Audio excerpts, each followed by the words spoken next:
Hello everyone, this is Anime Explosion here, back with another One Piece episode review. So this week I'll be reviewing episode 762. So, a really dramatic episode. You know, we got a lot of hints to which led up to the disappearance of Sanji. You know, by now it's like really lucid that we know where Sanji is. Obviously, he's with Big Mom. He probably sacrificed himself to Big Mom, but you know, I really want to get into that much later.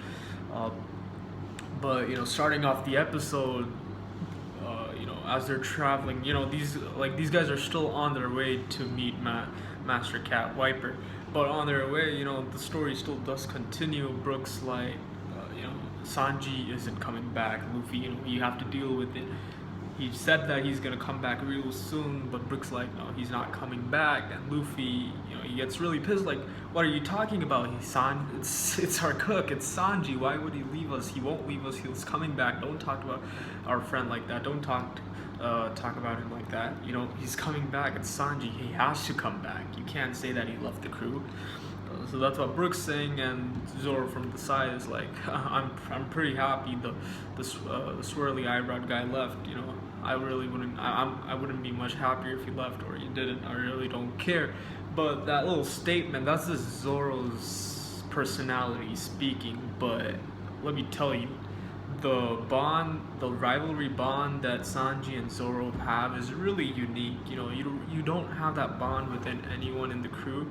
But that special rivalry bond that Sanji and Zoro, that special little hatred they have for each other, that's what makes their bond even more special.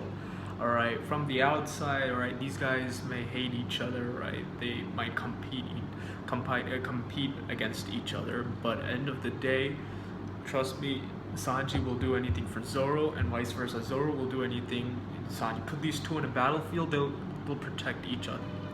And they'll win together. Like, these guys have that type of bond, and if Sanji was here, he would say the same thing. But from the inside, I know that Zoro and Sanji, they'll come to a conclusion that yeah, at the end of the day, they should be at the same team. They should be on the same crew together. So that was a little interesting when Zoro said that. But getting on into the episode, Big Mom's ship finally does arrive at Zou. And that is only because back at the time at Dressrosa, Luffy gave the orders to Sanji and the crew to head out to Zou, and basically the destination was revealed. And Big Mom heard that, and they knew the whereabouts of the Straw Hats. After the Straw Hats escaped Big Mom's ship, Big Mom knew where they were heading, and they were heading out to Zou, because Luffy did say it out loud that yes, I give you permission, you guys can head out to Zou. And Big Mom heard that, and obviously Big Mom knew where these guys were, so there was no big surprise there. But as we saw previously as well, Capone, one of the pirates known as the world's worst generation, he's part of Big Mom's crew as well. We really don't know what's up with him, what deals he has, what deals he made with Big Mom. But as of now, we know that he works under Big Mom. So Big Mom and Capone and PEKOM, they both arrive on the island, and we find out that PEKOM is also from the island of Zou. He's an inhabitant of the island of Zou, and as soon as he enters, the tremor on his face is clearly visible. You know, he's really astonished. The same experience that the Straw Hats had once they entered the island. You know, blood everywhere, destruction, a lot of rubble everywhere, buildings collapsed, this, that, the gates broken, you know, a lot of blood, you know, crosses stick to the ground, no one in sight. And the first thing comes to his mind is like, the Straw Hats did this. He's like, I'm gonna kill the Straw Hats, I'm gonna get revenge on them. How can they do that? You know, at first he's like, the Straw Hats must have done this, they must have caused all this destruction. and you know he just starts crying.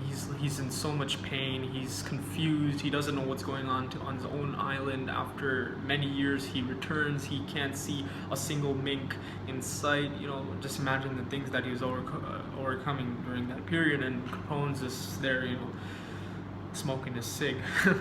Then as we progress, Capone does finally meet up with the Ming tribe members. You know, he's really happy. The Ming tribe members are also happy to see him. You know, his family, his friends, everyone's there. He reunites with them. But then he's at the same time he's like, I'm gonna kill the Straw Hats. I'm gonna kill and annihilate each and every one of them. But they explain to him in a calming manner that no, the Straw Hats did save our lives. It was actually Jack's crew. You know, Kaido, it was all his plan to bring Jack on this island. You know, they probably told him all the story. And as the Mink tribe is really obliged and in debt to the Straw Hats, PEKOM is, as well as PEKOM, he's obliged to them, and same thing overcomes him. You know, he's really thankful to them. He's becoming nice. You know, we see a new side of PEKOM. We see a different side of PEKOM. You know, we're always used to seeing the bad side of him because he works under Big Mom, so you expect him that he does a lot of bad things and all that, right? So we see a really different side of him. You know, at the end of the day, his family's the most important thing to him. His friends, family, his island, right? To see that devastated in front of him, you know, that's obviously a big shocker to him. So then he's like, then my new target is Jack and his crew. I'm gonna kill them. You know, how can he do this? So it was a really interesting. It was really interesting to see PEKOM's different side. You know, the caring side of PEKOM, and that's what I really liked. And but like another funny thing is that Sanji, right? You know, he has so much freedom in this island now, because he's out of the parameter of human beings now, right? He's completely surrounded by beasts. That's it, right? So he's using that advantage and he's guard chewing it up, right? He's guard chewing with every female mink there is, right? He doesn't care because he's gone through a lot of shit, as we've seen in the past. He was stuck on freaking gay island full of trans, right? He was stuck on the island for years, and you know, his luck with women are horrible. It's really bad. Right? They either use him, or either they turn out fake, or either they turn out to be a man.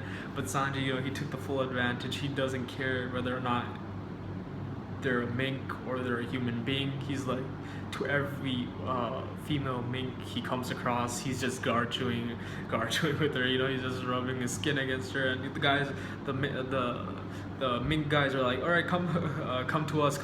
We also want to guard you with you. And I'm like, no, I don't want to guard you with you, right? So I thought that was a little funny. You know, he's just guard chewing it up with all the females, right?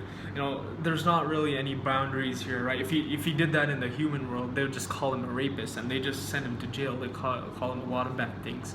But you know, since he has this freedom, you know, the female minks actually don't mind. They don't even know what his intentions are. So I just thought that was a little funny. But now coming to the end scene, which was really well played out, right? It was really well set up, you know, in terms of animation, music. It was a really dramatic scene. You know, PEKOM actually on his knees saying thank you to Brook and Sanji for saving his island, saving his people, saving the kings, you know, saving all his family. You know, he was really indebted. He was so thankful to them, and he was like, Big Mom sent me first of all to capture Caesar. That's their main objective, because we also find out that Caesar, he told a lot of big lies, a lot of fibs to Big Mom, you know, betrayed her in big ways, because he was with Daffy, and Doflamingo had his back at that time. Now since Doflamingo is not here, he really doesn't have anyone to hide behind. The only people he has to hide behind are the Straw Hats, the only guys who can protect him. You know, Big Mom's after him, Kaido's after him. There's so many people after him. He's just like, please protect me. And Sanji's like, I don't give a shit. I don't care. Whoever takes you, you're out of here.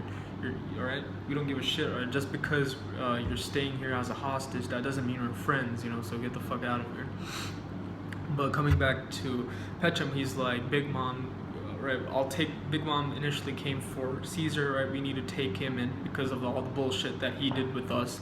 And secondly, she sent me after you guys to get you guys as well. Now Petchum's like, I can't really do this to you guys, right? You protected my family, my friends, the whole island itself. You guys fended off Jack's tribe, and I'm really indebted to you. There's nothing I can do to repay back this big of a debt. And he's like, I'll just make up some bullshit excuse and tell Big Mom that you guys escaped or something, but don't worry, I won't tell your name. Alright, that's the least I can do for you. So just hand over Caesar and Capone. I can't believe Capone has that audacity to call one of the assassins of Big Mom's crew a coward. He just calls him a coward straight up and shoots and just rapidly fires gunshots on his back. And that was a really surprising scene. The end scene was really shocking to me too, because at the same time we were introduced to a new side of Petchum, so I was kind of feeling sympathy towards that guy, right? He went through all this bullshit, look at, just imagine what's going through his mind right now, his family, his island completely destroyed, so I had some sympathy towards him. But then as soon as Capone started shooting him in the back rapidly, all these shots on his back, I was feeling sorry for the guy, So he's probably dead because the shots that were fired, there are a lot, he completely went against Big Mom's ship. Now, I don't know what happens from here. Does he kidnap Sanji? Or what happens? Now, getting into Sanji's disappearance. Like, a lot of things can happen, Sanji might have gone there with his own will. He might have, most probably he didn't, most probably he is just a sacrifice. He sacrificed himself. And in previous episodes in One Piece, we've seen a lot of the crewmates who did that. We've seen Robin do that. She was about to sacrifice her own life for the Straw Hats, for the safety of the Straw Hats. Zoro did the same thing once when Kuma encircled him in a circle which was full of Luffy's pain and torture he went through in each and every fight of his life.